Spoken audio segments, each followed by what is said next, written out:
What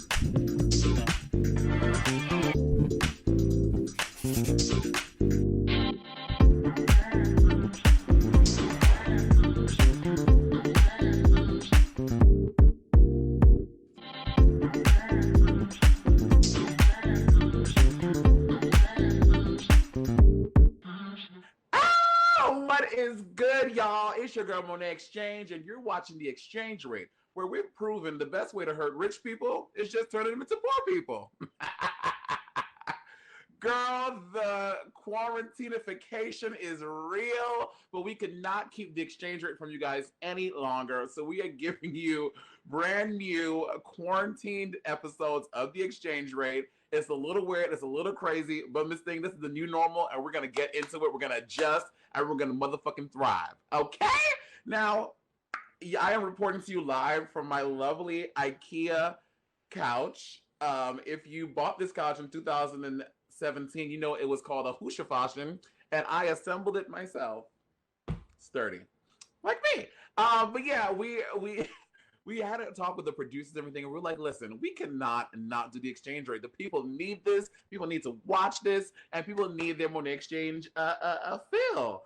And I have to say, this hair, I look perfect. I mean, really, girl, look at these bundles. Look at this color. Look at these nails. I mean, I am the perfect woman. Do you agree? Comment yes or no. And let me know. So we had there now. I know that the whole world is in quarantinification, but there's still lots of celebrity drama, lots of gossip, lots of shit going down, and we're gonna discuss it right now. I would say for the past 2 years, we have really realized that Black women, society has realized that Black women are the keystone in our world and our society. They make the world go round, and so far, 2020 is not holding up that promise for Black women in this thing because they're having a tough time in these past 2 weeks. I'm going to start with this story with Andrew Gilliam. Do y'all know who Andrew Gilliam is? So Andrew Gilliam is a big politician down in Florida. He was leading a powerful political committee in Florida, serving as the lead contributor for CNN. Okay, not like PBS, not New York One, that little bullshit news channel, CNN. Okay. And he was being considered as Joe Biden's vice presidential pick. That is some big shit. But girl, this past weekend, honey, she got down in the DMs because she first of all, do y'all know Candace Owens? Candace Owens is that really shady political correspondent. She's a Black woman, but she is anti-Black, anti-women. She's anti everything good, true, and amazing. So she first outed him by sharing a police report detailing a response that they had to one of his hotel rooms on March 13th, and it was a little shady. Everyone was like, there were allegedly drugs involved. He seemed like he's up to some very sketchy behavior. What's the tea? So then that all blew over a little bit, and then on March 21st, Central Florida Post, the Central Florida Post leaked what appears to be a photo of Andrew drunk and naked on the floor. Bitch, I did not believe it until I saw. So this is him. This is Mr. Andrew Gilliam, right? Y'all remember my little board? This is my board, which I just got this iPad. This iPad is really cute, I gotta say. They like, apparently he had like some meth binge with some man, Aldo Mejias. Okay, so Andrew Gilliam, the Florida CNN political correspondent, possible Joe Biden VP pick, and Aldo Mejias were in like a meth drinking fantasy at the Mondrian Hotel. Y'all know what the Mondrian is? That is a very expensive hotel. And this was the picture that the Post leaked of him on the fucking bathroom floor, vomit coming out of the mouth, eggplant emoji. The eggplant emoji was like there. We did this for y'all's decency, but he was fully exposed, vomit on the floor. And my thing is, whose foot is that? Who took that picture? Who else had this naked foot? Did the police take their shoes off? Anyway, this is also, so I liken this back to Black women because his wife is RJ Gilliam. She is his wife. She has been with him since they went to Florida A&M together, which is one of the, I don't think it's the HBCU, but it's a very highly attended by Black folk, and he was like head of the committee, this and that and the other, and she was like there side by side with him. They have two kids, three kids, two twins, and then a son they just had. And it's just, imagine being this woman. This is her husband, her and her family. And imagine all this news coming out, especially when everybody's supposed to be quarantined. You're supposed to be quarantined. How are you over there shacking up with Aldo Mejias and a bucket of meth? It is crazy. I feel so bad for this woman. I feel so bad for her. He released a statement saying that he was in Miami for a wedding celebration, but officers were asked to assist one of his friends. He also stated, "While I had too much to drink, I want to be clear, I have never used methamphetamines." So Aldo was just doing it by himself, and you were just like, "Ooh, girl, that you so crazy." Bullshit. So he's a mess. He's gross, and he can never serve in public office ever again. His career is done.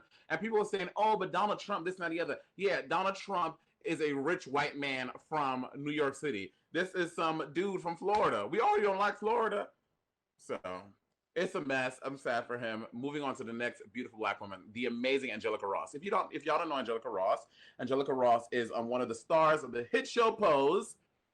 Love her. She plays that really shady, mean character in The House. And she had a beautiful Twitter relationship. She went online. She started posting pictures of her and her boo. And then Twitter was like, something don't seem right. So after she posted about her relationship and pictures of the boyfriend, you know, Twitter is shady. As soon as you do anything, Twitter's like, we don't want to see you happy. You gotta be fucking bitter, jaded, and upset like us. So, so they all exposed him. Like he had like a full fiance. He had a baby's mama. Angelica knew nothing about, and so then Ross, she was completely blindsided by it. But again, it's like you're dating a public figure. Do you not think that her army on one of the most successful shows on TV right now, do you not think that her army of and legions of fans are gonna expose you and destroy you? So the fans like sent like all the reports proving that Ross was with Ed, and it just made her feel much better about the whole situation. That her shady. Oh, I think I have a picture of him. This is her. She posted her and her boo. Look at her. She ain't giving you no makeup. Erykah Badu realness, and look at that skin and them teeth. Shady motherfucker. Anyway, I feel bad for Angela, but don't cry for her. Again, she's super successful. Her life is great right now. And you know what? You're supposed to be in quarantine. You don't want to be shacking up with him getting corona. Corona, no sheep in the town. Anyway, so that's Angela. The next story that I want to talk about is Vanessa Hudgens. Now listen, Miss High School Musical. We all know Vanessa from High School Musical. She also did Rent, which Rent was a flop. They definitely didn't pay their rent that month. But Vanessa Hudgens is upset about social distancing, which we all are. No one wants to be cooped up in their apartment. You think I want to be on this fucking couch? But you know, we all are doing our due diligence to honor people who may be older, who may get sick, blah blah blah, yada yada yada yada. But Vanessa Hudgens was not quite feeling it, so she went online and posted a very annoying video. Listen. Yeah, till July sounds like a bunch of bullshit. I'm sorry. But, like, it's a virus. I get it. Like, I respect it. But at the same time, like, even if everybody gets it, like, yeah, people are gonna die. It's just terrible. But, like, inevitable? I don't know. Maybe I should be doing this right now. Yeah, bitch. You think you should? First of all, what in the sativa is she going through right now? Because y'all know she probably smoked the. She probably doing some meth with Mr. Andrew Gilliam because her hair look a little crazy. That's not even a wig. That's actual hair, honey. She needs a shower. You know, Miley Cyrus has not showered the entire time she's been in quarantine. Anyway, so Vanessa Hudgens posted this, and of course, Twitter lit her ass up. And she was like, "I'm sorry, I didn't mean it. I'm just saying, like, I didn't mean any offense by," which is the norm now. People post shit and immediately they go on Twitter, they apologize, and y'all forgive them. So y'all probably forgive her already, but we're gonna talk about it still because it was just. I would just never even think to like. I would never, especially in this time when we know so many people are dying from this virus to go on Twitter and or Instagram and post that video. And not to mention they have all these other stupid, dumb fools trying to enjoy spring break when this viral video went popping up last week. I get corona. At the end of the day, I'm not going to let it stop me from partying. You know, we've been waiting for Miami spring break for a while. About 2 months we've had the strip playing. 2-3 months. We're just out here having a good time.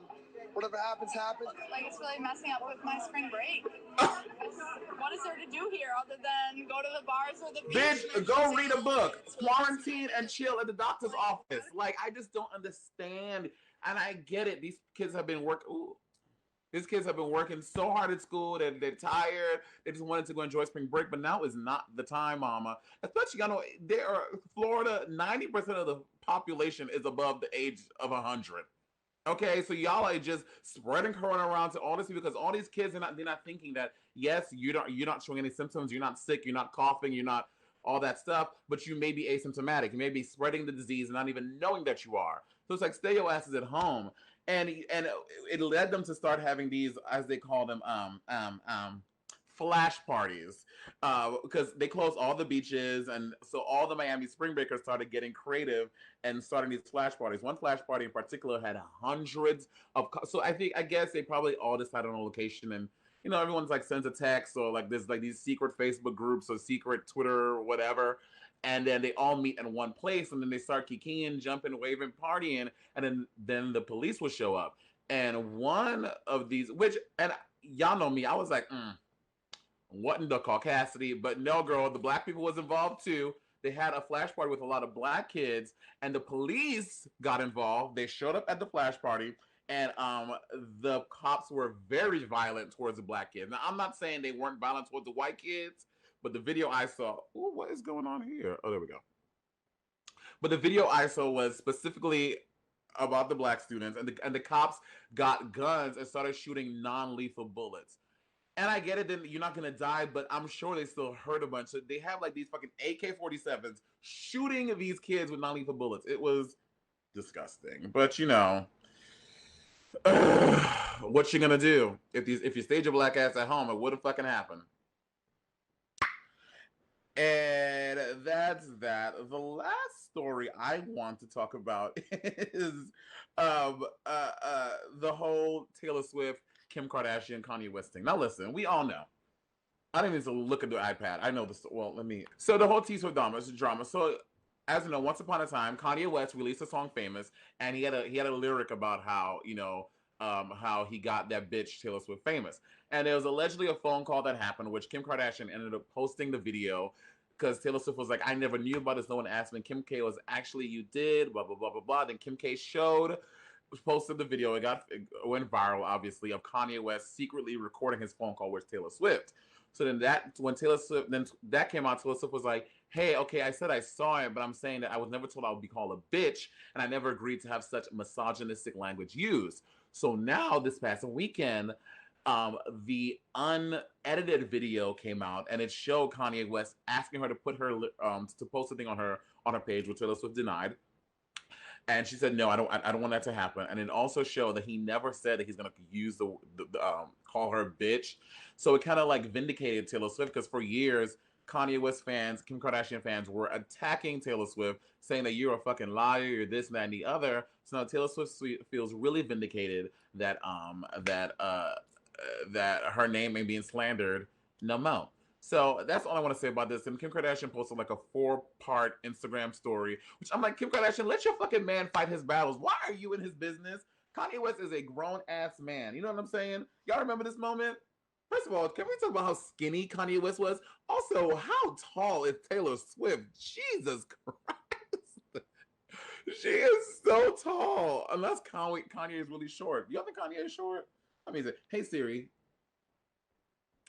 how tall is Kanye West? Kanye West is 5 feet, 8 inches tall. Kanye West is 5'8"? No!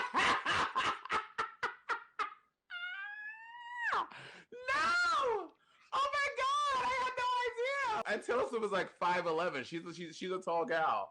So yeah, I think that Kim Kardashian, fucking leave Taylor Swift name out your fucking mouth. Kanye West, get over your goddamn self. And yeah, we got other shit to worry about. How about y'all all contribute to corona relief or something more important, with y'all millions of dollars y'all got going on over there.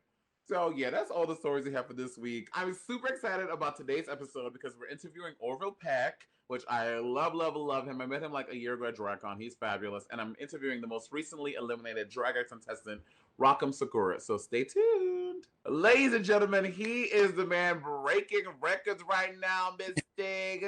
I love it so much. Make some noise for Orville Peck. Thank Hello, my you. dear. Thank you. How are you? First of all, I love how you have the fringe. Are those hair ties to keep it out of your mouth? It's just swept back casually. Just swept back. Okay, Yeah, okay, fashion. Casual today. Nice casual quarantine. I love this picture in your back. What is that? Is that you? That's me. That's a historical threading of me. I found this at a flea market in Los Angeles like a week before the quarantine. So at least I got some decorating in, you know. Absolutely, and I love the Christmas lights. It adds a nice touch of the future. Yeah, just trying to zhuzh it up a little bit, you know. How are you holding up in this, girl? Isn't this not the craziest thing ever in the world to ever happen? I mean, I think it's especially like, listen, it's not. I mean, there's people going through like crazy times. Right. I mean, I feel grateful that I'm like, you know, at least I'm okay. Like, I'm secure enough to like stay in my house and not feel like too terrified about the future. But like, it's bizarre. I mean, it's eerie outside. I think it's got like a really weird tone to it. But you know, I never ever get time off, so it's especially weird because I'm so used to like touring every day and like being in a new city every night, and so like it feels like the weirdest 180. Yeah. Yeah. Well, so talk to me about when this all happened. It was in the middle of one of your tour, correct? Yeah. I was on tour I was about to do my big tour through Texas to play Willie Nelson's festival, and oh my God, shut up. Yeah. It was a pretty big bummer. I was so excited about it, and you know, we hadn't toured for like a minute, and we had all these new songs and a whole new show prepared, and so, you know, of course, like it feels disappointing, but I mean, yeah, it was a whirlwind. I mean, we had like 3 or 4 shows left of that stretch that we had to just like bail out of, essentially, and I was still doing meet and greets like with, you know, wearing like gloves, and like, I mean, it was wild. It was just so bizarre. Yeah. And this also comes up on the anniversary of your amazing album. Thank you. Yeah, it's been funny timing, but you know, I did like a live stream thing to kind of to celebrate it. I kind of like the live streams that everyone's doing. I like them too, but I mean, say some people don't got no business live streaming nothing. Okay, you absolutely give us the pony all night long, but some people, I'm like, Miss Mary Mac, no.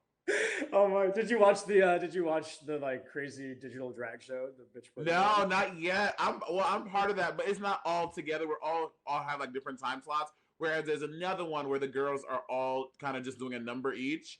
Right. But, yeah, but I mean, literally my Instagram is like 45 fucking live streams all at the top of my screen. I'm like, Jesus, read a book. It's bizarre. I mean, I love seeing inside like people's like apartments and stuff. I mean, it's kind of bizarre. It's like definitely, it feels like there's a weird veil dropping between certain yeah. things. Oh, 100%. Yeah. Speaking of veils, now people often think that you're wearing a mask because you're trying to cover something up. Explain your facial attire just so that people know what the tea is. People love to say, "Oh, why does he wear that mask?" Oh. Yeah, I mean, I grew up being obsessed with cowboys, and like kind of, you know, I grew up in people think I'm from Canada or North America, but I'm actually not. I'm from like the Southern Hemisphere. I leave it open a little bit for people. Okay, so let me tell you something. You're cute. Well, as for what I can tell, so that's either South Africa or that's either Australia, but you don't have an accent, so I don't know.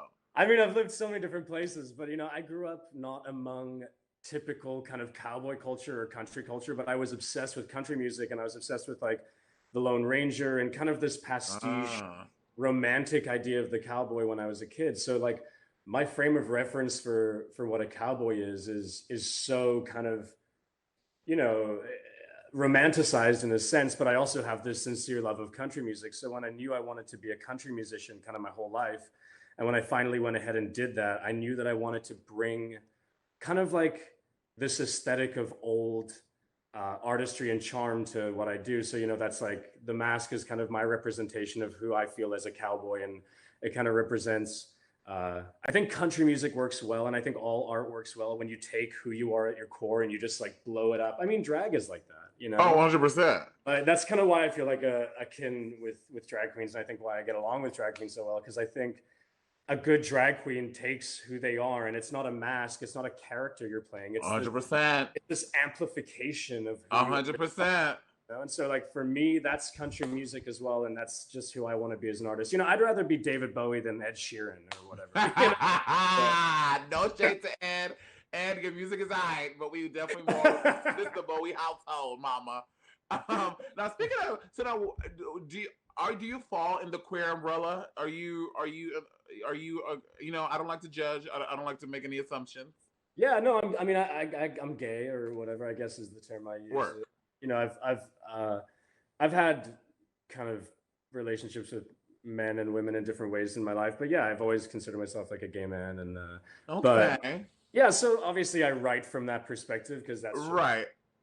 My perspective, and so I don't know if you maybe you like you said had some relationships with women, blah blah blah. Can you imagine I just said like, yeah, I'm straight?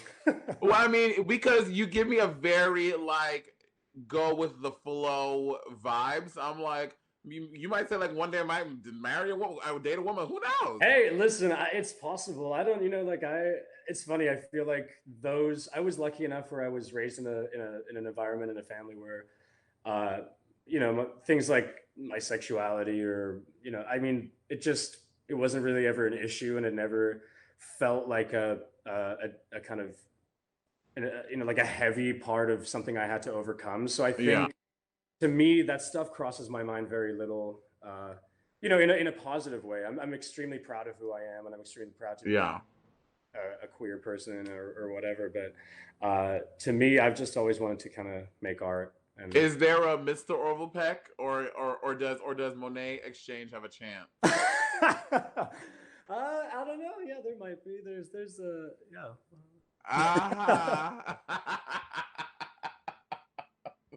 So now, how do you feel about also Coachella being pushed to October? Because you were gonna do Coachella, Stagecoach.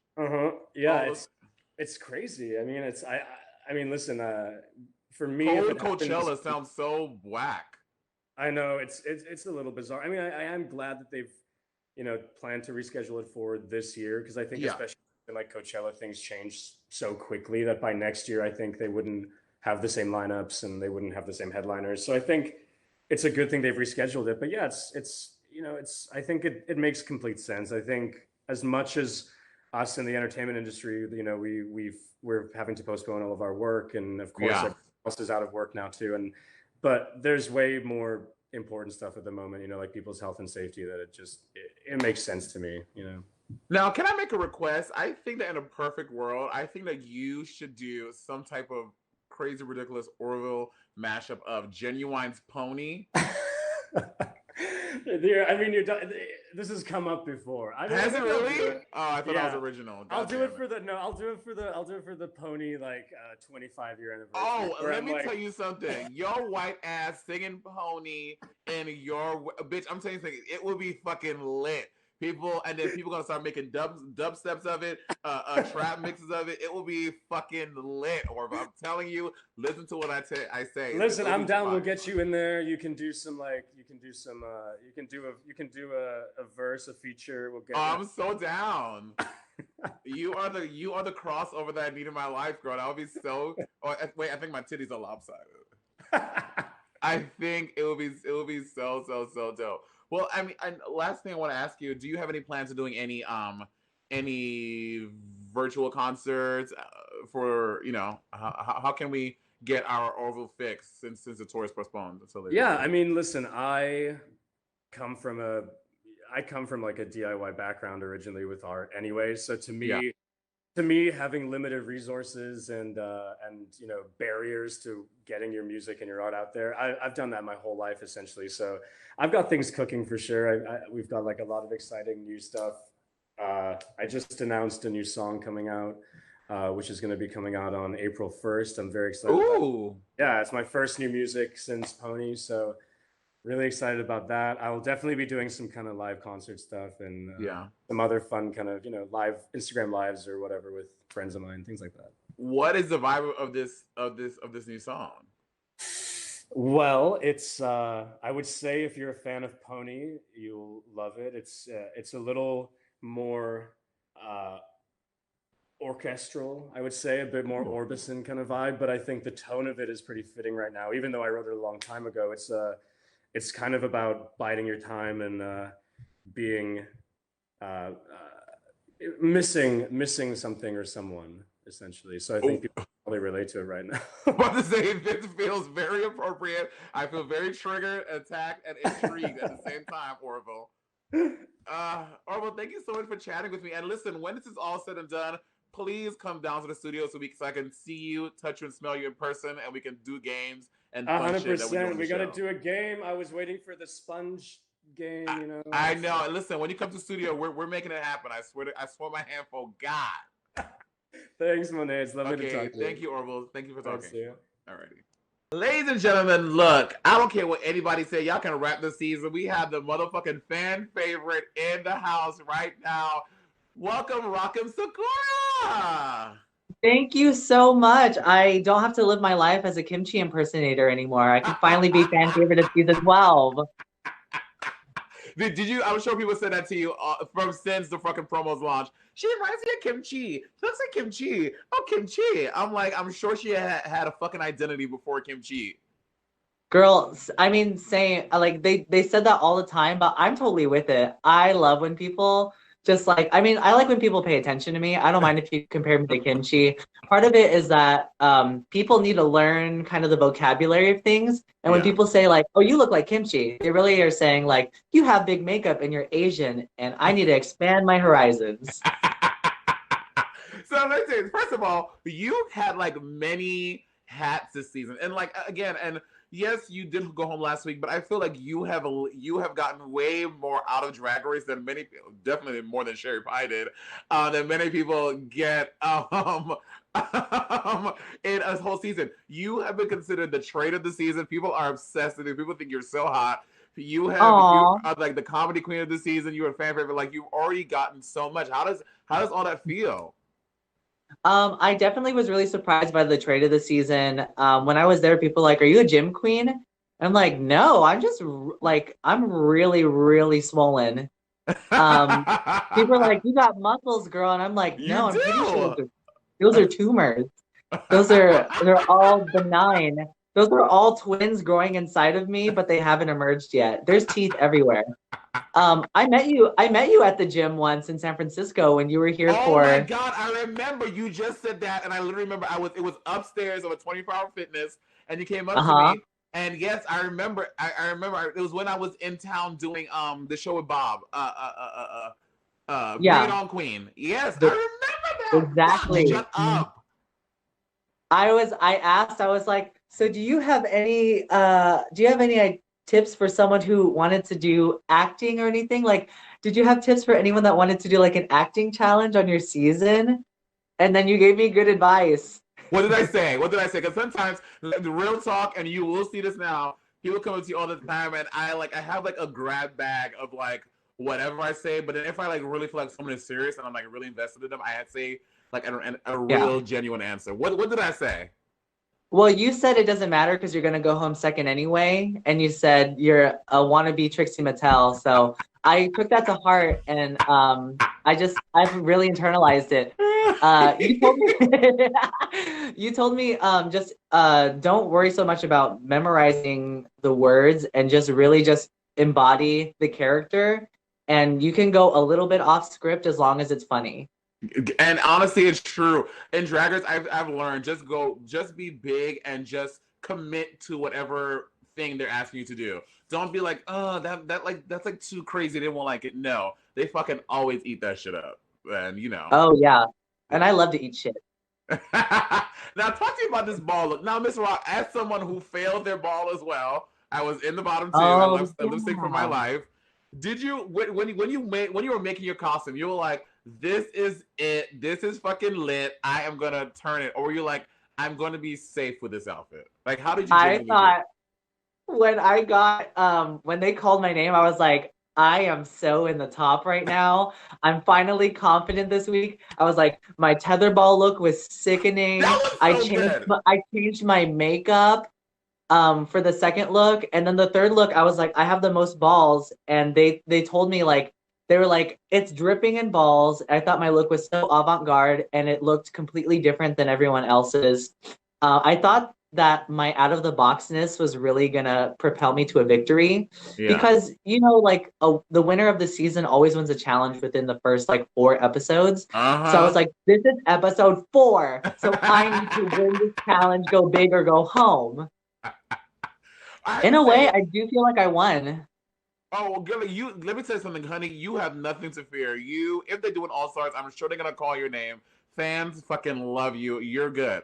But I will say, when you walked out in that motherfucking tetherball look, I was watching Home Alone, but I was fucking screaming because I was like, A, it's brilliant. B, I don't know what you did to anchor that fucking wig to your head that you can swing a goddamn ball. I was like, she gets 10s across the board for me just on that fact alone. I literally duct taped, like, you know how you duct tape around like a wig cap? I duct taped to my actual hair. Like I lost so much hair that day. I still have a bald spot right here.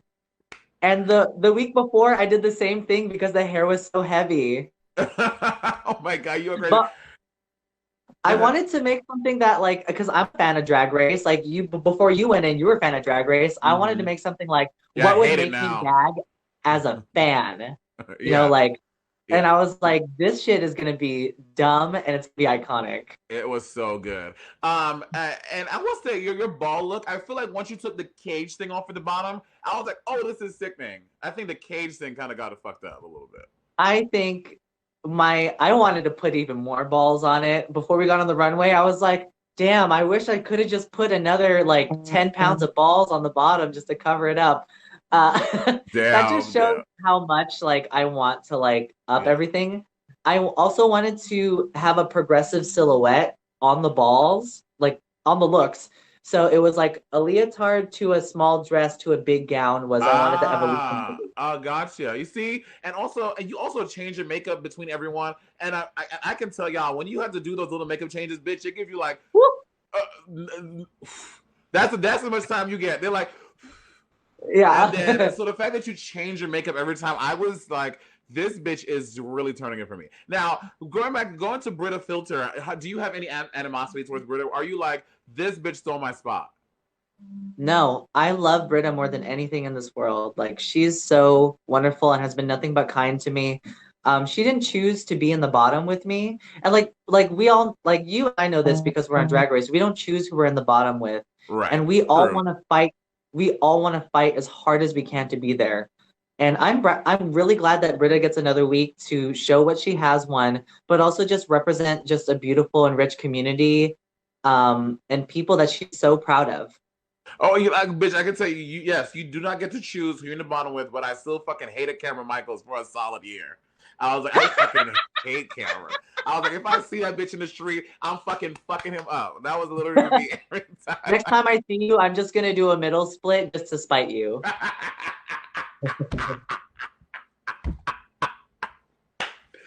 Maybe I'll do 2 or 3. I did like 5 in the lip sync. You sure did, girl. You sure. I mean, but listen, because people don't understand. Like when you're in the bottom 2, you're like, I need to do whatever I can to fucking you're at your wits and you're like, what can I do to fucking save myself? And that's where you're at in that moment. I was really just trying to get Rue to look at me because she was just transfixed on Brita. So it didn't matter if I went like subtle or more sexy. I was like, this bitch is not looking. I'm gonna do a jump split. Just look over here for a second. Come on. Yeah. My pussy's on the ground.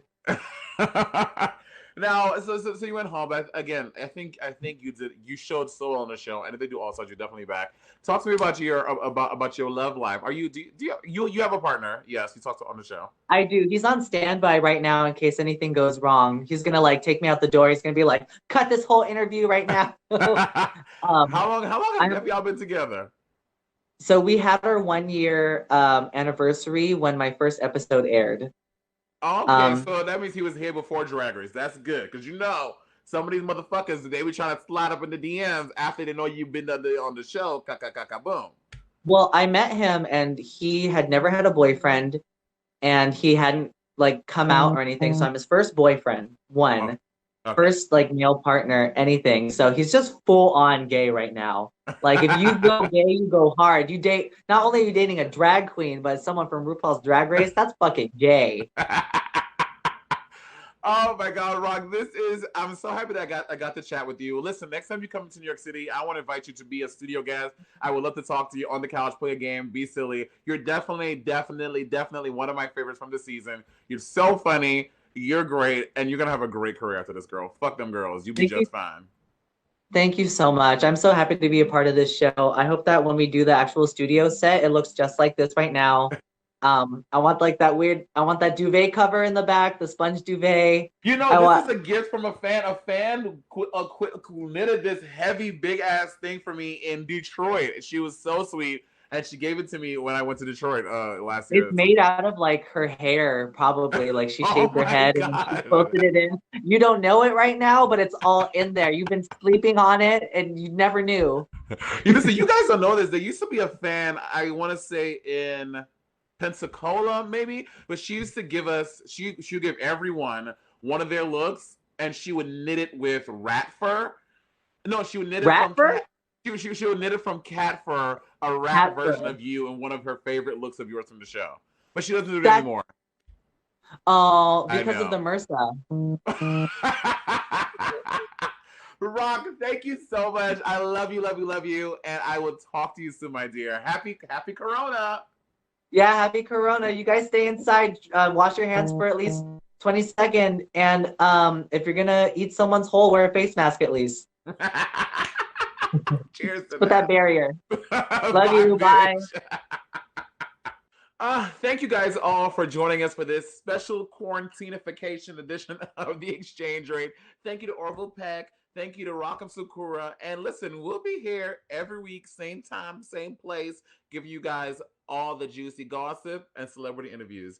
As always, keep your currency in check. Peace.